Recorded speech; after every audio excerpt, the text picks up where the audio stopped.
1 year into the future of Jason Reed's comics. Let me turn on my holographic imager. Man, who would have thought that the space-time continuum could have imploded by casting Shia LaBeouf as Mr. Fantastic? All right, on to comic book reviews. Hi, I'm Jason Inman. I like to read comic books, and this week I decided to read Batman number 28, and I was so surprised by its secret glimpse into the future of Batman Eternal that I'm going to review this issue and also give you my 5 theories about what I think is going to happen during Batman Eternal. But before I get to that, don't forget to go to majorspoilers.com, the comic book website that I know that you love comic books, and we do too. Now enough of this talk, let's review Batman. First, let's talk about Batman number 28. Now, first of all, you cannot talk about this issue before going onto anything else without talking about Dustin Nguyen's art. I've been a big fan of Dustin Nguyen on Batman ever since he did Batman Streets of Gotham. He did Batman Hearts of Hush. He's done Batman Little Gotham. This guy is the classic Batman. Well, not really a classic, but I love his look. He's classic to me because I love his stuff. Now, when I first heard about this issue, it was announced, and they were like, we're going to skip ahead. We're going to show you a little tease. We're going to give you a little taste of Batman Eternal. I was a little worried. Now, I have already told my comic book shop to go ahead and pull Batman Eternal for me. But I think I said Batman Infernal. Batman Eternal, my friends. Batman Eternal. Not Infernal. That's another title that's going to come out in 2015 by DC Comics. Batman Infernal. But Batman Eternal, I was a little worried about this, but I gotta say, I was very pleasantly surprised by this issue. We got enough little teases. We got enough little tastes of characters. We got enough of new status quos and new situations that I'm kind of looking forward to Batman Eternal. Now, I have a love-hate relationship with DC New 52 comic book series. Like, I love 52. 52 is one of my favorite series of all time. I was hoodwinked by Countdown, and I was also a little bit hoodwinked by Trinity. I liked parts of it. I didn't like other parts of it. You know, it's a mixed bag. But Batman Eternal, a Batman Weekly title, oh man, how can this not be good? And I think it will be good based on what's inside Batman number 28.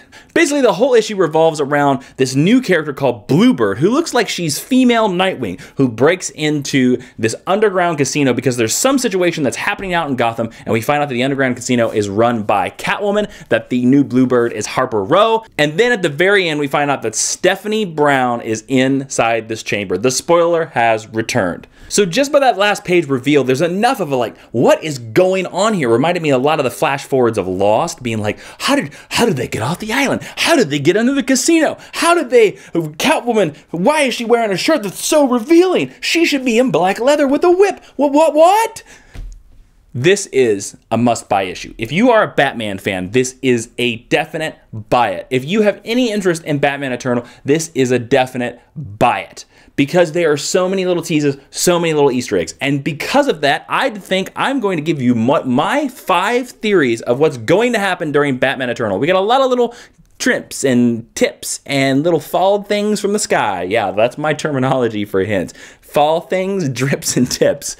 But I have some ideas about what's going to happen in Batman Eternal. I'm going to tell you what they are in no specific order. Here we go. Number 1, Barbara Gordon becomes Oracle again. There's a very quick scene of Batman on the radio with somebody in the Batcave. And of course, Dustin Nguyen's art doesn't show us who she is. He or she. We don't know. We can't tell. But whoever it is, they ask the specific question that they don't know how to do something. Batman's like, do this on the computer. And they're like, I don't know how to do this, Batman. So it's somebody new. In the New 52, Barbara Gordon has not been in the Batcave yet. Well, she's been in the Batcave, but she's not been an expert at his computers yet. So I think maybe this is a setup. My guess is that's Barbara Gordon, and then we're going to get a tie back into Oracle. We're going to see Oracle again. And if you haven't been able to tell from this beginning tease, a lot of my guesses are we're trying to take Batman back to pre-New 52, where it was before in the New 52. Number 2, who has been training Harper Row? Okay, so Harper Row is ninja, and she's like Bluebird, and she's ninjaing around, right? Okay, and then Batman's like, oh, you've been training. Well, you know the Kung Fu. I know the Kung Fu. This is my Harper Row. I know the Kung Fu, Batman. You know the Kung Fu? I know the Kung Fu, Batman. She's kind of like spiteful because she's got all the earrings and the blue hair, right? And she stole Nightwing's costume. Never forgive you for that. Don't ever steal Nightwing's costume. But anyway, she's been training, and it seems like it's been a big deal that she's been trained. Like, why is she being trained? Who knows? My guess is that she has been trained by, well, she says that she's like, don't get after your sidekick. So who's been training her? My guess Red Robin, because I think we're gonna see Red Robin firmly come back to the Batman title. I think he's gonna be a main player in Batman Eternal since Teen Titans is gone. I think she has also been trained by Catwoman, who we see in the issue. And I think she's also been trained by Red Hood, Jason Todd. I think she's going to have some training from all three of the Robins. Now, I would also throw out a theory that I think she's going to be trained by Damian, but I think it's a little too soon for Damian to come back, so I'm going to nix that theory. Number 3, Gotham is in terrible shape. Yeah, what is happening to Gotham? Everybody in this issue talks about what is happening on the outside. The cops have a curfew. We don't see the outside. We only see the inside. And interesting, Scott Snyder talked that this issue is probably 29.5 in the internal run. So what is happening in Gotham? I'm going to put out a crazy theory right here because it comes from one of my favorite Batman storylines of all time. The Clench. The contagion virus from Batman Contagion. That's what I think is ravaging Gotham. Yep. I'm putting it out there. It may not be the main thrust of Batman Eternal, but I bet it's out there, and I bet we get a reference to it. Number 4, Batman and Catwoman fall in love. There is definitely some character ties between Batman and Catwoman in this issue, okay? They talk like, she says, all you had to do was ask, Batman. All you had to do was ask. And he's like, I don't like asking. What's wrong with you? I hate questions because the Riddler. No, he doesn't say anything like that. But she definitely has feelings for him. Now, we have seen in the pre-New 52, like in stories like Hush, that Selina eventually found out his identity. Now, I don't think that any of those storylines are still in the continuity.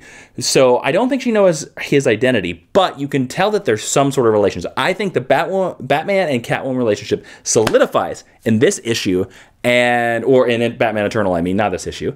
And something happens before this Batman 28, that he has to leave her out to die. Something happens to her, and thus that's what sets up her current situation to be the kingpin of Gotham. That's just my theory. Anyways, love is in the air in Gotham, maybe. Number 5, my crazy theory. I believe that Stephanie Brown, who is shown at the end of the issue and supposedly knows how to cure all, knows how to stop the Clench, aka the gang war, whatever the hell is going on outside. I believe she has specific details. Why does she have specific details? Well, I'm going to say that she created the mess, a la War Games, or her father, the Clue Master, is going to be a new part of this, and he created the mess. That's my wild, crazy theory. I don't know whether that's true or not. Who knows? We'll find out next year. But I believe you have to give her an importance. Stephanie Brown was a character that was kind of kicked around. She didn't really have an importance in the Batman universe until she became Batgirl, right? Yeah, I know. So I think that by doing this, we're going to flip War Games on its head, where she caused the problem, and now she's going to be the solution of the problem. And that's my review of Batman number 28 this week. As always, go to majorspoilers.com, the comic book website where they know that you love comic books, and we do too. Now, if you haven't been watching my channel, on my channel right here, I have been releasing Geek and Tea, a bi-weekly series where I talk with various guests. Chris Bramante, my guest, joined me this week, and we sang the Hobbit musical. And also, I launched my podcast this week, Geek History Lesson. You can find it on iTunes, you can find it on a Stitcher.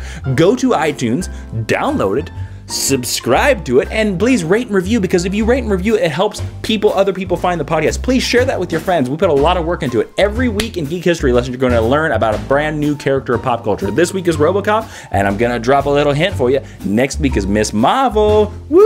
iTunes, Stitcher, go find that thing. Thank you all for watching this video. I know it was a little scattershot this week, but I read Batman 28, and that's all I wanted to talk about. I know I'm loopy and I'm all over the place, but there you go. A little bit of a shorter review for you. As always, thank you for watching. My internet love you. I'm Jason Inman. Be seen you. To the west is a dream unbounding. All the dwarves will eat of the beast and eat of the meat, and we will go underground. So if you stayed after the credits, let's talk about my podcast a little bit. I put it up on YouTube, and I'm going to put it up on YouTube a couple days after I release it to iTunes. I really love it if you listen to it on iTunes or Stitcher, just because that helps me out more than here. But I'll put it up here if you want to watch a video with a singular image. But the ratings and the reviews really help, guys. It really helps with the search. But I'm also going to give you a little bit more. Besides Miss Marvel, I'm going to give you another sneak peek. We're also going to talk about Deathstroke. Boo, yeah. And in the future, the far, far future, there's going to be a House of Cards episode. Oh, yeah. But tell me what you think about it. I want to know. Do you like the podcast? Do you hate the podcast? And also, have you seen this movie, Justice League War? here's my little mini review. I was pleasantly surprised by this.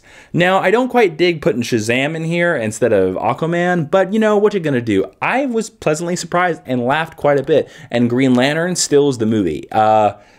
There are some things that, like, they say douchebag in it, which I was kind of surprised to remember the Justice League say douchebag. So it's not really kiddie friendly, but you know what? If this is the future of DC movies by making them all interconnected, I'm pretty excited for Batman and Son, and I'm pretty excited for whatever the hell else they're gonna do. They have a spoiler for Throne of Atlantis is gonna happen, but you know, hey, go check this out. If you're any kind of a comic book fan, you're gonna dig this movie.